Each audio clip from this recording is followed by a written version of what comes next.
16 सोमवार व्रत की पहली कथा। एक बार भगवान भोलेनाथ और माता पार्वती जी मृत्यु लोक घूमने की इच्छा से मृत्यु लोक में आए। यहाँ माता पार्वती व भगवान शंकर जी मृत्यु लोक में घूमते घूमते विदर्भ देशांतर्गत अमरावती नामक नगरी पहुंचे, जो कि बहुत ही सुंदर थी।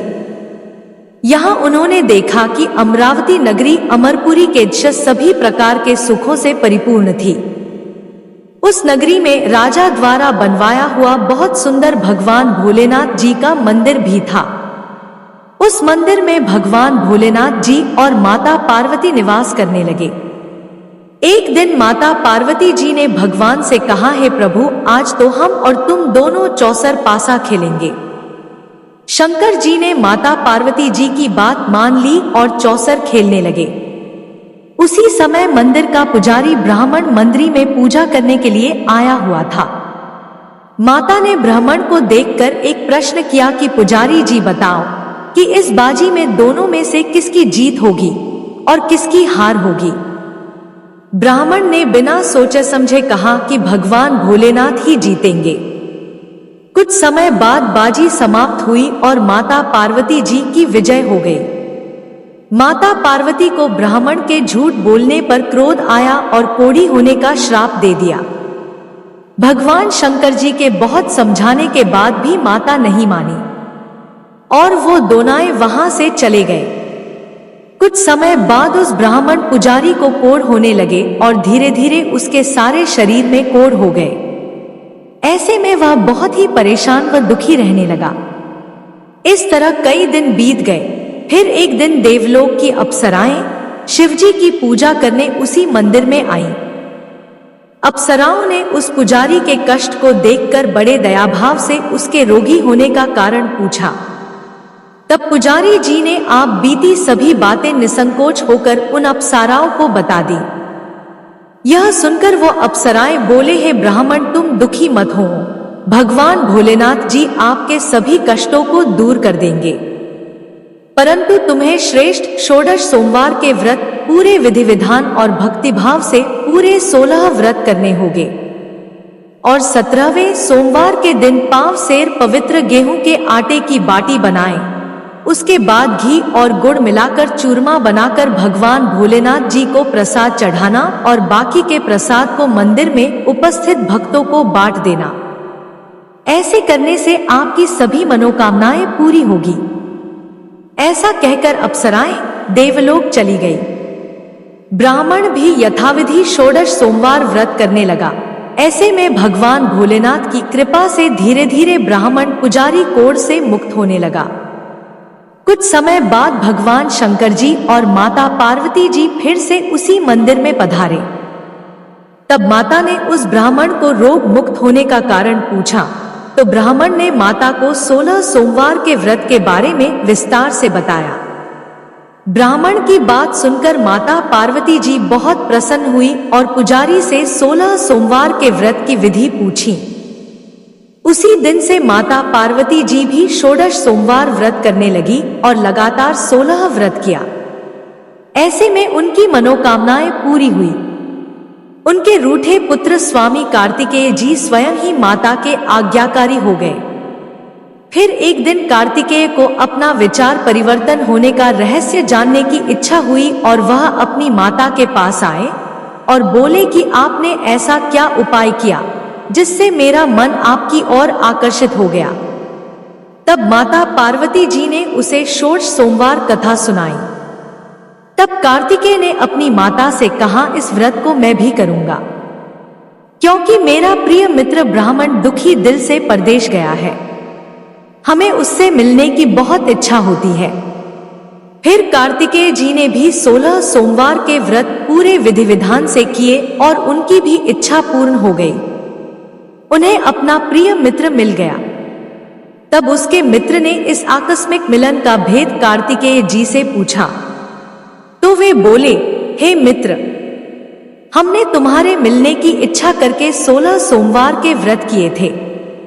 अब तो उस ब्राह्मण मित्र हो अपने विवाह की बड़ी इच्छा हुई और वह भी 16 सोमवार व्रत पूरे विधि विधान से करने लगा।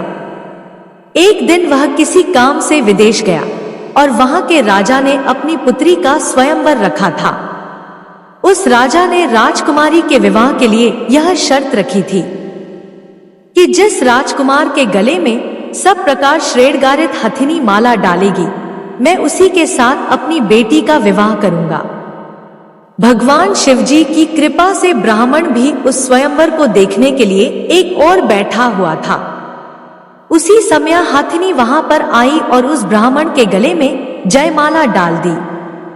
इस तरह राजा की प्रतिज्ञा के अनुसार बड़ी धूमधाम के साथ अपनी पुत्री का विवाह उस ब्राह्मण के साथ पूरे विधि विधान से कर दिया और उसे बहुत सारा धन देकर सम्मान पूर्वक संतुष्ट किया और वो दोनों सुख पूर्वक रहने लगे। एक दिन उस राजकुमारी ने अपने पति से पूछा कि हे प्राणनाथ, आपने ऐसा कौन सा पुण्य किया है जो हाथिनी ने सभी राजकुमारों को छोड़कर आपके गले में जयमाला डाली। तब ब्राह्मण बोला, हे प्राणप्रिय, मैंने अपने मित्र कार्तिकेय जी के कथानुसार 16 सोमवार का व्रत किया था, जिसके प्रभाव से मुझे तुम जैसी रूपवान पत्नी मिली है। इस व्रत की महिमा सुनकर राजकन्या को बड़ा आश्चर्य हुआ और वह भी पुत्र कामना के लिए 16 सोमवार व्रत करने लगी और भगवान भोलेनाथ से पुत्र कामना की प्राप्ति करने लगी। शिवजी की कृपा से कुछ समय बाद उसके गर्भ से एक अति सुंदर सुशील धर्मात्मा और विद्वान पुत्र हुआ। वह ब्राह्मण और उसकी पत्नी दोनों उस पुत्र को पाकर बहुत ही प्रसन्न हुए और उसका लालन पालन भली प्रकार से करने लगे। जब वह लड़का बड़ा हुआ और समझदार हुआ तो एक दिन अपनी माता से प्रश्न किया कि माता, आपने ऐसा कौन सा पुण्य किया जो आपको मेरे जैसा पुत्र की प्राप्ति हुई। पुत्र की बात सुनकर उस राजकुमारी ने अपने द्वारा किए गए 16 सोमवार व्रत की कथा और पूरे नियमों के बारे में उसे बताया। उस लड़के ने इस व्रत को सब तरह से मनोरथ पूर्ण करने वाला सुनकर उसके मन में राज्याधिकार की पाने की इच्छा की। उस लड़के ने उसी दिन भगवान शिवजी को प्रसन्न करने के लिए 16 सोमवार के व्रत पूरे नियमों से करने लगा। एक दिन दूसरे देश के राजा के दूत ने आकर उसको उनकी राजकुमारी के लिए चुना और उसे अपने साथ ले आए और राजा ने अपनी राजकुमारी का विवाह उसके साथ कर दिया। धीरे धीरे राजा वृद्ध हो गया और उसके लिए राजकाज संभालना मुश्किल हो गया। उसने अपने दामाद का राज्यातिलक कर दिया और वहां का राजा घोषित कर दिया। इस तरह ब्राह्मण पुत्र राजा बनकर भी यह व्रत करता रहा। जब 17वां सोमवार का व्रत आया तो उसने अपनी रानी से सभी सामग्रियों सहित भगवान भोलेनाथ जी के मंदिर आने को कहा, किंतु रानी मंदिर नहीं गई और उसने अपने दास दासियों को पूजा की सामग्री लेकर मंदिर भेज दिया। राजा ने पूरे विधि विधान से भगवान शिवजी की पूजा करी। जब वह वहां से जाने लगा तो उसने सुना कि आकाशवाणी से एक आवाज आई और उसने कहा, हे राजा, अपनी इस रानी को राजमहल से निकाल दे, नहीं तो ये तेरा सर्वनाश कर देगी। इस वाणी को सुनकर राजा आश्चर्य में पड़ गया और उसने तुरंत मंत्रियों की बैठक बुलाई और आप बीती सुनाई। मंत्री आदि सभी बड़े विस्मय और दुख में डूब गए, क्योंकि जिस कन्या के साथ राज्य मिला है, राजा उसी को राज्य से निकालने का जाल रच रहा है। यह कैसे हो सकेगा? अंत में राजा ने अपनी रानी का राजमहल से निकाल दिया। रानी दुखी हृदय से अपने भाग्य को कोसती हुई अपने राज्य से बाहर चली गई। बिना चप्पलों के और फटे वस्त्र पहने भूखी प्यासी धीरे धीरे चलकर एक नगर में जा पहुंची। उस नगर में एक बुढ़िया रोज सूत काट कर बेचने जाती थी। रानी की करुण दशा देख बुढ़िया बोली, तू मेरे साथ चल, मेरे सूत बिकवा दे। मैं वृद्ध हूं, भाव नहीं जानती हूं। यह सुनकर रानी बुढ़िया के सिर से सूत की गठरी उतारकर अपने सिर पर रख ली। अचानक से आंधी आई और बुढ़िया के सभी सूत हवा में उड़ गए। बेचारी बुढ़िया बहुत पछताई और रानी से कहा कि दूर रहना मेरे से। अब रानी एक तेली के घर गई और काम मांगने लगी कि अचानक से उस तेली के सभी मटके शिवजी के प्रकोप से चटक गए। ऐसा दशा देखकर उस तेली ने रानी को अपने घर से निकाल दिया। इस प्रकार रानी अत्यंत दुख पाती हुई एक नदी के तट पर गई तो देखा कि नदी अचानक सूख गई। उसके बाद रानी एक वन में गई। वहां जाकर उसने एक सरोवर देखा और वह पानी पीने के लिए सरोवर की सीढ़ी उतरी और पानी पीने के लिए जैसे अपने हाथों को आगे बढ़ाया तो देखा कि सरोवर का पानी नीलकमल के सदृश जल असंख्य कीड़ों में गंदा हो गया। रानी ने अपने भाग्य का दोषारोपण करते हुए उस सरोवर का जल पीकर अपनी प्यास बुझाई। आराम करने के लिए एक पेड़ की शीतल छाया में विश्राम करने के लिए लेटी तो देखा कि उस पेड़ की सभी पत्तियां झड़ गई। ऐसे में रानी जिस पेड़ के नीचे जाती उसी पेड़ की पत्तियां अपने आप झड़ जाती। वन, सरोवर और पेड़ों की ऐसी दशा देखकर गाय चराते हुए ग्वालों ने अपने गुसाई स्वामी जी से सभी बातें बता दी। गुसाई जी के आदेशानुसार ग्वाले रानी को पकड़कर गुसाई जी के पास ले आए। रानी की मुख कांति और शरीर शोभा देखकर गुसाई जी जान गए कि यह कोई विधि की गति की मारी कुलीन अबला है। ऐसा सोचकर गुसाई जी ने रानी से कहा कि हे पुत्री, मैं तुमको पुत्री समान रखूंगा। तुम मेरे आश्रम में ही रहो और मैं तुम्हें किसी प्रकार का कष्ट नहीं होने दूंगा। गुसाई जी ऐसे वचन सुनकर रानी को थोड़ी धीरज मिली और वह आश्रम में ही निवास करने लगी।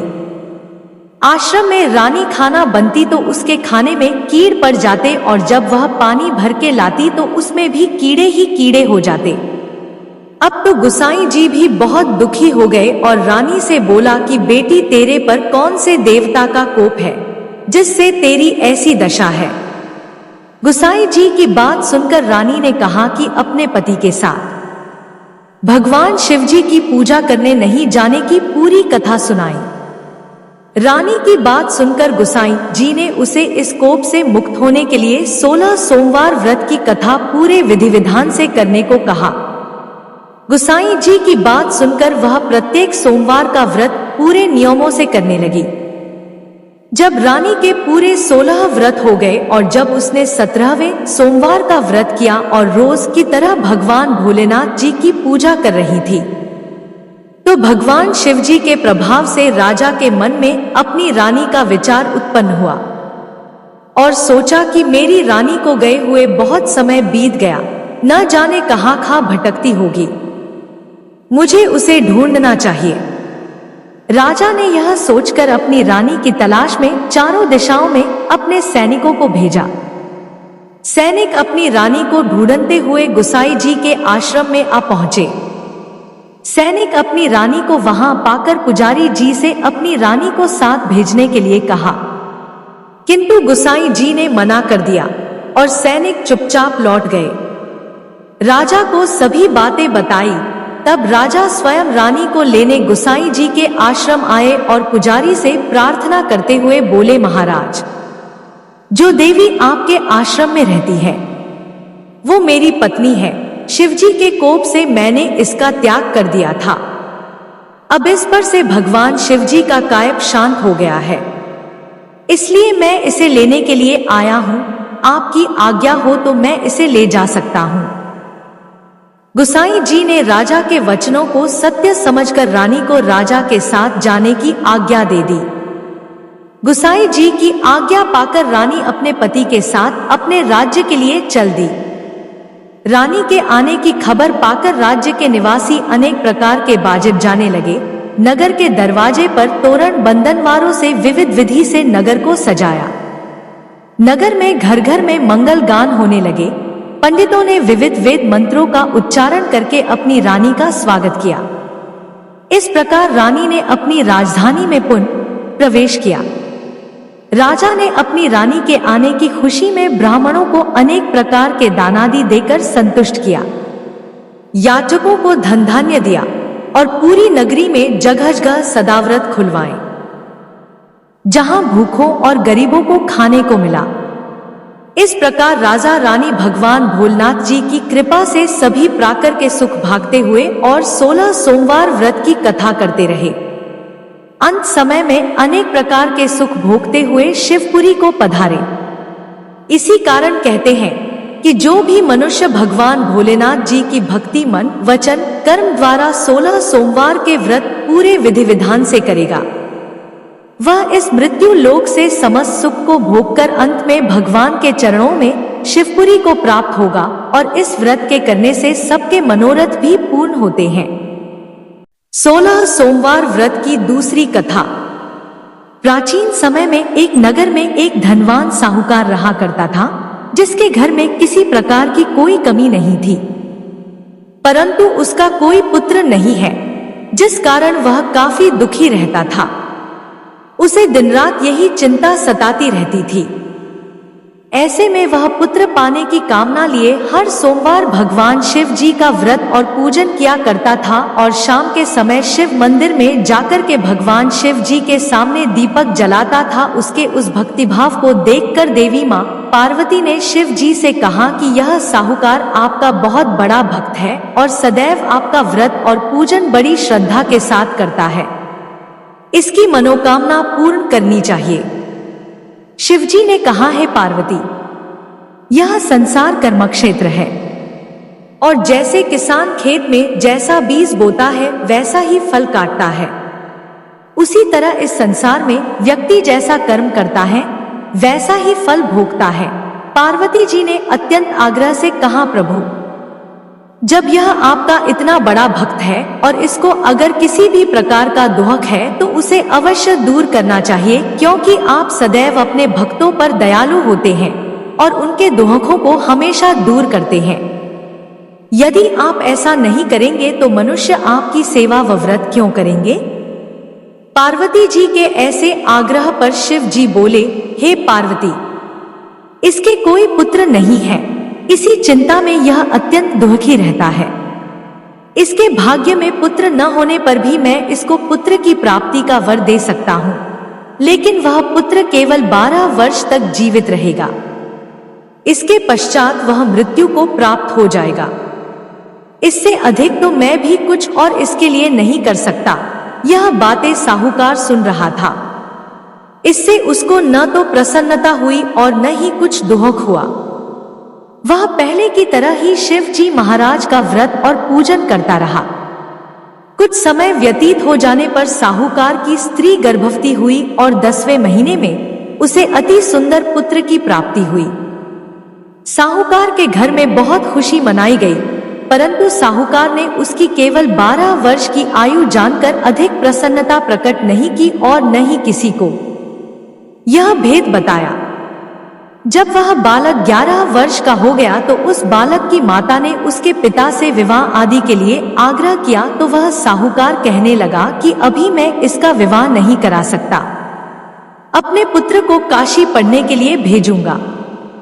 फिर साहूकार ने बालक के मामा को बुलाकर उसको बहुत सा धन दिया और कहा, तुम इस बालक को काशी जी पढ़ने के लिए ले जाओ और रास्ते में जिस स्थान पर भी जाओ यज्ञ और ब्राह्मणों को भोजन अवश्य कराते जाना। फिर वह दोनों मामा भांजे यज्ञ करते और ब्राह्मणों को भोजन कराते हुए काशी जी की तरफ रवाना हुए। रास्ते में उनको एक शहर से गुजरना पड़ा। उस शहर में राजा की कन्या का विवाह था और दूसरे राजा का लड़का जो विवाह करने बारात लेकर आया था वह एक आंख से काना था। उसके पिता को इस बात की बड़ी चिंता हो रही थी कि कहीं वर को देख कन्या के माता पिता विवाह में किसी प्रकार की अड़चन पैदा न कर दे। इस कारण जब उसने अति सुंदर सेठ के लड़के को देखा तो मन में विचार बनाया कि क्यों न दरवाजे के समय इस लड़के से वर का काम चलाया जाए। ऐसा विचार कर वर के पिता ने उस लड़के और उसके मामा से बात की तो वे राजी हो गए। फिर उस लड़के को वर के कपड़े पहनाकर और घोड़ी पर चढ़ाकर दरवाजे पर ले गए और सब कार्य प्रसन्नता से पूर्ण हो गया। फिर वर के पिता ने सोचा कि यदि विवाह कार्य भी इसी लड़के के द्वारा करा लिया जाए तो क्या बुराई है। ऐसा विचार कर उसने लड़के और उसके मामा से कहा, यदि आप फेरों और कन्यादान के काम को भी करा दे तो आपकी बड़ी कृपा होगी और मैं इसके बदले में आपको बहुत सारा धन दूंगा। तो उन्होंने स्वीकार कर लिया और विवाह कार्य भी बहुत अच्छी तरह से संपन्न हो गया।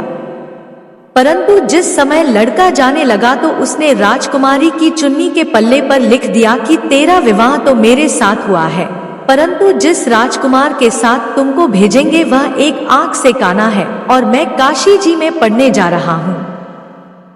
लड़के के जाने के पश्चात उस राजकुमारी ने जब अपनी चुन्नी पर ऐसा लिखा हुआ देखा तो उसने राजकुमार के साथ जाने से मना कर दिया और कहा कि यह मेरा पति नहीं है, मेरा विवाह इसके साथ नहीं हुआ है, वह तो काशी जी पढ़ने गया है।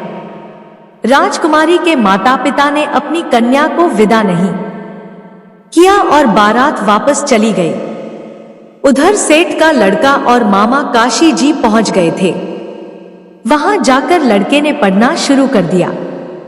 जब लड़के की आयु 12 साल की हो गई उस दिन उन्होंने यज्ञ रचा रखा था कि लड़के ने अपने मामा से कहा, मामा जी आज मेरी तबीयत कुछ ठीक नहीं लग है।